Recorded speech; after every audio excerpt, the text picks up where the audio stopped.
For more on China's foreign relations, I'm joined by Fred Teng. He's the president of the America-China Public Affairs Institute. First, let's talk about this visit by the Japanese foreign minister. It's been several years since we've seen something like this. What can we realistically expect to come out of a visit to China, do you think? Well, I think that, on a minister level, basically he's meeting with Minister Wang Yi, and that kind of a lower level or high level, meaning high ministerial level meeting is very important to pave the way for the leaders. But like your earlier report, the leaders actually been meeting every year, 2014 in APEC, 2015 in Jakarta. And in fact, last year, Prime Minister Abe was invited to the military parade in Beijing.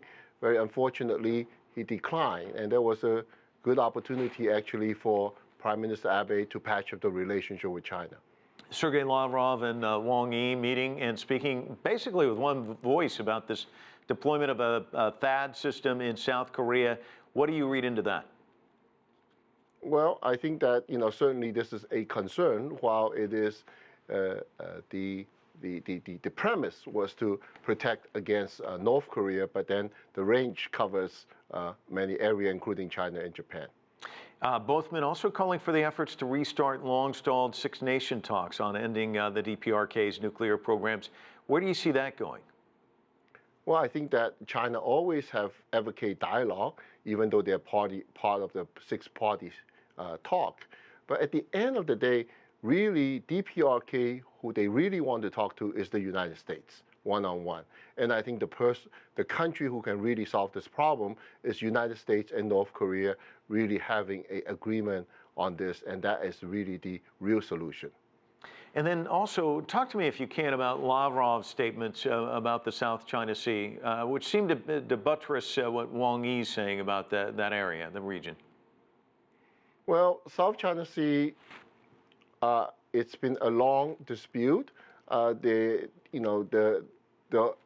think that, in terms of China, they have settled land conflict with 12 different countries. The sea part is a little bit hard to deal with. Right now, one of the things is that the Philippines have filed an international court to sue for this, and most likely the ruling will come back on May or June, and I think it will be in Philippines' favor. But what I want to make a point is that China does not feel that the international court has the jurisdiction to judge this. So I'm looking at United States. Actually, since 1946, United States have been advocating and promoting rule of law of international court, but it itself will not adhere to any of the international judgment against the United States, especially the negative ones. Yeah, so I do not expect China to adhere to that either. Yeah, so clearly it looks as though it's a double standard there. Let me ask you this. Russian President Vladimir Putin scheduled to visit China in a couple of months. We just saw Sergei Lavrov there. Talk to me about the strength of this relationship between Russia and China.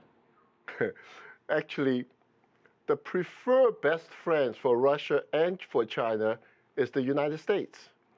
However, with United States, its current alliance with South Korea, with Japan, with Taiwan, with Philippines, with Vietnam, and some of their alliance seems hostile to China, and which forces China to go north to seek a partner of their northern partner, Russia.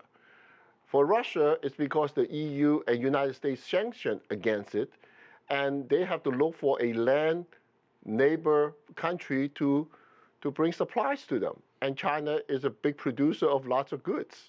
So the kind of United States is kind of bring these two countries together. Actually, China and the Soviet Union had a very good relationship, but later on that relationship cooled down. Right now, the relationship is a partnership. I would not call them a close ally or anything. It's a partnership for businesses, for political reasons. Fred Teng, thanks so much for joining us from New York City.